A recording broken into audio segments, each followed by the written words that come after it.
Juízes e juízas podem dar aulas desde que o magistério e outras atividades de docência não prejudiquem a sua atuação, de acordo com a decisão aí do STF. De onde vem essa vocação dos magistrados? Qual o valor da experiência judicante na sala de aula? Esses são os principais temas de hoje do Pensamento Jurídico, uma produção da Associação dos Magistrados Mineiros, a AMAGES. Para falar sobre o assunto, nós vamos conversar com a juíza Mônica Barbosa dos Santos, que é diretora do Foro da Comarca de Matias Barbosa, na Zona da Mata de Minas Gerais, a 280 quilômetros da capital mineira. A doutora Mônica também é professora de Processo Civil da Universidade Federal de Juiz de Fora. Doutora Mônica, obrigado por nos atender, aceitar nosso convite, é um prazer falar com a senhora. Prazer é meu, Orion. Muito obrigada pelo convite. Estou muito feliz de estar aqui participando desse honroso programa. Nós que agradecemos, e a você que está nos acompanhando, por favor, inscrever-se no canal da AMAGES no YouTube e enviar suas sugestões e comentários que serão muito bem-vindos. Doutora Mônica, para a gente iniciar a nossa conversa, então, gostaria de saber, senhora, de onde que vem essa vocação dos magistrados para o magistério? As duas atividades têm essa identidade? Então, Orion, a magistratura, ela exige, né, um trabalho intelectual diuturno. E essa preparação, que é muito grande no concurso, ela não se encerra com a aprovação, né? Não existe um trânsito em julgado do conhecimento do juiz. Então, ele está sempre estudando, e isso tem uma ligação direta com o magistério. O professor ele também está sempre estudando, ele tem um academicismo. Então, são áreas que se entrelaçam e se cooperam. Isso faz com que você se engrandeça na magistratura e se engrandeça no magistério. Entendi. E o que o juiz, o que a juíza, que pode aí agregar no magistério? A experiência os credencia? Ou seja, a maioria dá aulas de direito também? É assim, o grande proveito de se atrelar a magistratura ao magistério é essa transferência de conhecimento. Então, o magistrado, o advogado, o promotor que atua no magistério, ele leva para os alunos uma carga de experiência que é fundamental para a formação no direito. O direito é uma ciência doutrinária, mas ele traz consigo também uma esfera prática de alta relevância. Todo mundo tem espaço, né? Os doutores têm espaço, aqueles que não se dedicam à atividade do cotidiano também têm o seu espaço de alta relevância. Mas quando a gente consegue estruturar todo o conhecimento teórico com a vivência prática, penso que isso resulte em uma atenção maior do aluno, uma experiência que é passada, perguntas, curiosidades. Então, a gente tem uma frutuosidade muito grande dessa simbiose. Com certeza. Agora, além de faculdades de direito, também os magistrados, as magistradas atuam nos cursos das escolas judiciais. Aí passam um conhecimento mais especializado para novos juízes e também na formação continuada, como se fosse uma pós-graduação? Sim, a formação continuada do magistrado ela é fundamental, assim como do professor, porque o direito ele é uma ciência dinâmica, ele está sempre refletindo a vontade social, que, por sua vez, é consubstanciada nas alterações legislativas. Então, não há como ao juiz ou ao professor se manterem com o conhecimento sem essa constante atualização. E a EGEF, ela entra nesse cenário de modo extremamente importante, porque ela provoca os magistrados a esse aperfeiçoamento e oferece a todos nós, às vezes de modo convocado, né, por convocação, outras vezes voluntariamente, mas ela constantemente oferece aperfeiçoamento aos magistrados. E quando um magistrado participa da EGEF, ou como professor, ou como palestrante, seja em que evento for, ele está, na verdade, disseminando conhecimento com os outros colegas, compartilhando isso. Então, é tudo muito relevante, é tudo de muita frutuosidade. A senhora que está muito próxima aí das faculdades de Direito, como professora da Universidade Federal de Juiz de Fora, como é que a senhora avalia hoje a formação dos operadores de direito, dos bacharéis, especialmente após aí essa proliferação de faculdades? Bom, esse é um grande problema, né? No fundo, o que a experiência mostra é que a qualidade do profissional está na pessoa que se dedica à profissão. Eu não tenho um estigma em dizer que essa ou aquela faculdade é capaz de formar melhor ou pior o aluno. É claro que ela pode oferecer melhores condições, mas a grande responsabilidade está naquele que estuda. Mas essa proliferação acaba, muitas vezes, diluindo, isso é uma realidade, a gente não tem como fugir disso, uma qualidade, porque as salas são compostas de muitos alunos, a exigência, né, de retorno nas provas, muitas vezes, não é tão grande assim, então isso acontece. E a prova da UAB entra nessa situação como um grande filtro.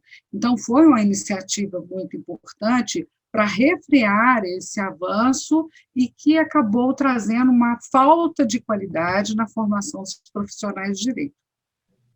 Um freio, essa é mercantilização, né? Doutora Mônica, agora, para a formação do magistrado, o que é importante? O que faz uma boa juíza, um bom juiz? É difícil a gente falar assim, né, com relação aos colegas, mas eu acho que a grande qualidade que o magistrado tem que ter é da preocupação com as pessoas que estão no processo. E a gente acaba tendo uma automatização, porque há uma cobrança muito grande de resultados, de produtividade, mas essa preocupação com a produtividade, ela não pode, em hipótese alguma, empanar a visão de que, antes do processo, existem pessoas envolvidas. Então, quando o magistrado ele consegue ter essa acuidade, ter esse cuidado em enxergar os sentimentos que são envolvidos, ele procura a justiça e isso faz com que ele prolate sentenças, até porque a palavra sentença vem de sentir, né? Vem de sentimento. Então, se ele tem essa preocupação, eu acredito que ele se transforme num juiz mais comprometido e mais eficiente naquilo que se espera da atividade jurisdicional. Muito bem. E o que a atividade de magistério pode agregar à atividade judicante?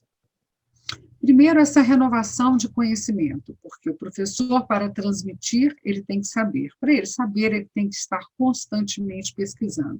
Então, o magistério, ele entra na magistratura como uma alavanca de constante de renovação de conhecimento. A segunda alavanca que o magistério traz é o fôlego da jovialidade, não é? Porque você, em contato com os alunos, você, querendo ou não, você se mantém atualizado naquilo que a sociedade traz. E é difícil para nós que fomos educados numa visão de sociedade tão diferente da que a gente encontra hoje, se adequar àquilo tudo e caminhar. Mas você acaba precisando fazer isso porque você está nesse contexto. Então, o magistério ele ajuda na evolução pessoal, na evolução cultural e na evolução comportamental do magistrado. Muito bem. E é sempre importante ter essa renovação, essa formação continuada, seja para dar aula, para ter atuação também, para prestação jurisdicional, enfim, para a carreira como um todo, né? Como um todo. Como um todo.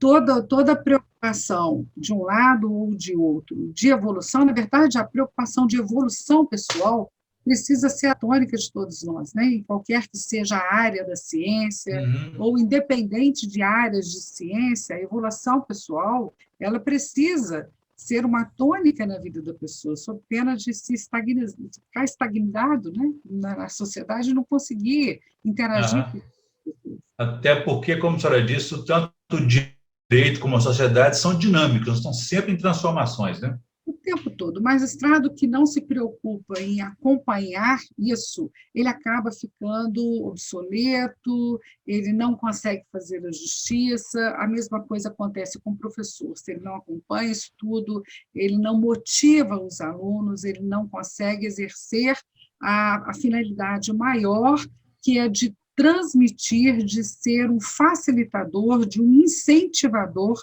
de progresso. Doutora Mônica, apesar da importância, além da importância social que tem a magistratura, é uma atividade muito fiscalizada, né? Corregedoria, Conselho Nacional de Justiça, as partes, os advogados, o Ministério Público, a imprensa, todo mundo está de olho ali. Agora, que diz a norma para essa convivência da magistratura com o magistério? Como é que se dá? Quais são as regras? O que é permitido e não é? Porque, na verdade, não existem regras específicas, a não ser a compatibilidade de horário. Não é possível sacrificar, né, a magistratura em nome do magistério e vice-versa. A Constituição ela permite essa acumulação de cargos públicos ou não privados, pode ser também público como privado, como, né, da magistratura com o magistério privado, desde que exista uma compatibilidade de horário. A exigência, então, não é legal. Além dessa, não existe outra exigência legal. A exigência maior é de postura, de comportamento. O magistrado ele precisa entender algumas coisas, que me perdoem aqueles que não pensam da mesma forma, mas nós temos uma liturgia. Existe a liturgia do cargo, assim como existe a liturgia do cargo para o professor. Então, as limitações que existem, as cobranças que existem, recaem todos sobre essa liturgia. Se o magistrado ou professor compreende que o exercício daquela profissão exige dele uma forma de se comportar, uma forma de transmitir, uma forma de se relacionar nas redes sociais ou em público, tudo corre bem. Porque, como você disse, há uma fiscalização muito grande. Dizem, os juízes têm muito poder, não é? Nós temos muito poder interpretativo, mas, felizmente, acima dos juízes existem os tribunais, felizmente, porque os tribunais podem corrigir os erros e, se não houver erro, os tribunais dizem sobre o acerto daquela decisão que foi tomada. Então, essa fiscalização jurídica dos tribunais era muito importante. A fiscalização da corregedoria nem se fala, porque se você deposita na mão de uma pessoa o poder de julgar, ela não pode se incomodar em ser julgada. Ela não pode se incomodar em ser fiscalizada. E aí entra a questão da corregedoria. A imprensa, não é? A imprensa, ela precisa ser livre e imparcial. Quando a imprensa, ela verdadeiramente exerce a função de noticiar sem manipular, nossa, ela é fundamental. E os magistrados precisam, sim, ser vistos, olhados, fiscalizados pelas partes, pelos advogados, pela imprensa, pela corregedoria e pelos tribunais. Não há que se incomodar com isso, faz parte da função que foi escolhida. E no mundo virtual hoje, esse desafio aumentou muito com as chamadas fake news, né? Porque não há controle sobre isso, não há intenção de, inclusive, nem código de regulação para que as pessoas façam ou tratem essa notícia com alguma imparcialidade, como a senhora disse, né? Exatamente. A sociedade, observa-se que ela vem amadurecendo em relação a essa questão do fake news. No início, tudo era havido com muita veracidade, era tudo que era publicado era verdadeiro.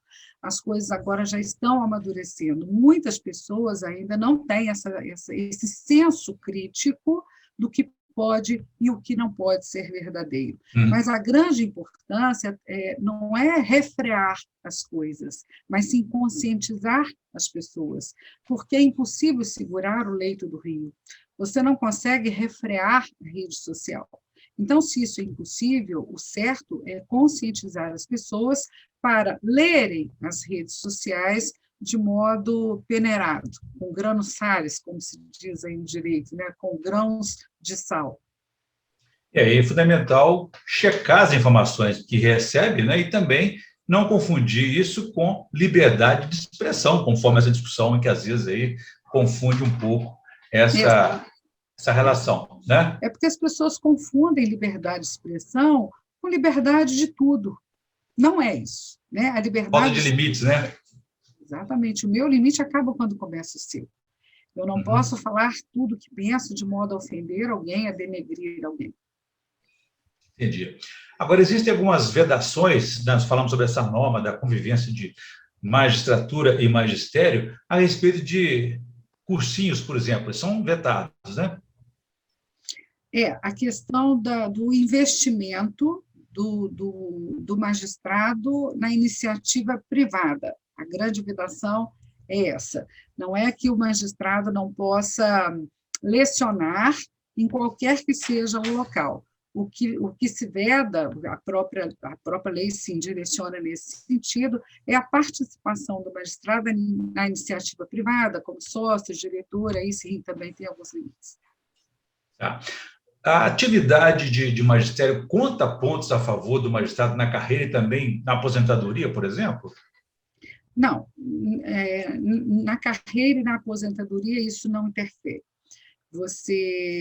Você para ter promoções internas, né, na carreira da magistratura, acho que todos sabem, tem 2 critérios. Você se promove por antiguidade, que é um critério objetivo, é tempo naquele cargo, naquela entrância, e tem o critério subjetivo, que esse é a promoção por merecimento. Na promoção por merecimento, aí entra toda a atividade do magistrado, os cursos que ele fez, o que ele transmite, o trabalho voluntário, então a publicação de obras, aí sim, nesse aspecto pode interferir na mensuração do que ele é, do que ele representa, do quanto ele contribui para a magistratura, e aí pode, sim, de alguma forma, interferir. Mas essa avaliação é muito criteriosa pelo tribunal. Ou seja, além de ampliar, renovar o conhecimento, mestrados, cursos de doutorado também ajudam na carreira, né?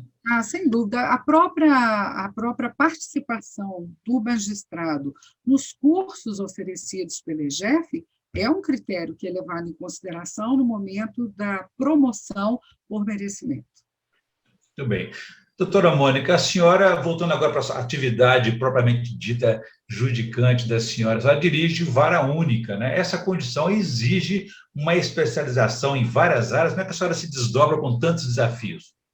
Orion, são desafios constantes. Aquele que atua na vara única, ele sai de uma ação civil pública, vai para um roubo, volta para o divórcio, entra numa ação possessória, uma liminar de fornecimento de medicamento. Então, a gente é exigido diuturnamente. O juiz de primeiro grau é o mais exigido, porque, além do trabalho não ser pouco, pelo menos na minha comarca, embora seja uma comarca pequena, o trabalho, felizmente, é grande, porque a gente não pode ter medo do trabalho, a gente tem que ter saúde para dar conta dele, né?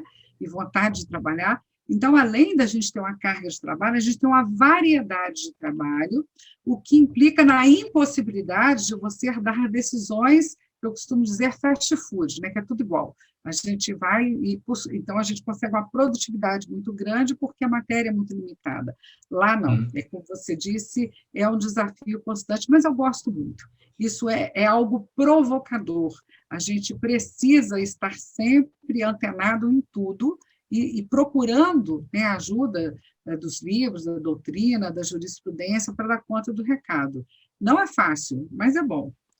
Eu imagino que tem outros desafios que talvez as pessoas não saibam, por exemplo, que na área criminal, a senhora enfrenta crime organizado, enfrenta, às vezes, situações de forças políticas, econômicas, empresariais, e, no entanto, às vezes está sozinha numa vara única, tendo que enfrentar uma situação e as condições de segurança não são, sabemos, as melhores possíveis, né? A questão da segurança, ela ajuda muito, mas proteger mesmo é Deus, bem, todos nós sabemos disso, né? E o juiz da vara única, ele não pode ter medo, não tem como, porque ele vai estar de frente o traficante, ele vai mandar prender o ladrão, ele prende o marido que bateu na mulher, gostando ou não gostando, ele enfrenta a questão eleitoral, ele caça mandatos, mas a sorte, ou o bom disso tudo, que se observa, é que o juiz, quando ele age com lisura, com honestidade, com comprometimento, com retidão, as pessoas respeitam. Mesmo quando você dá uma sentença condenatória, por exemplo, contra um traficante, que é um dos personagens mais criminosos aí da nossa sociedade, talvez até mais do que o homicida, né? O homicida passional não oferece o perigo que o traficante oferece para a sociedade. Mesmo quando você condena esse traficante, se ele tem a certeza de que aquele magistrado atuou de forma lisa, proba, a gente não corre risco, pelo menos é o que eu observo. Mas essa minha fala é fruto de uma experiência feliz, porque até hoje, embora eu já tenha passado por algumas situações, eu não sofri nenhum tipo de ameaça grave, nada que me colocasse em perigo maior, além do que aquele que a profissão já oferece.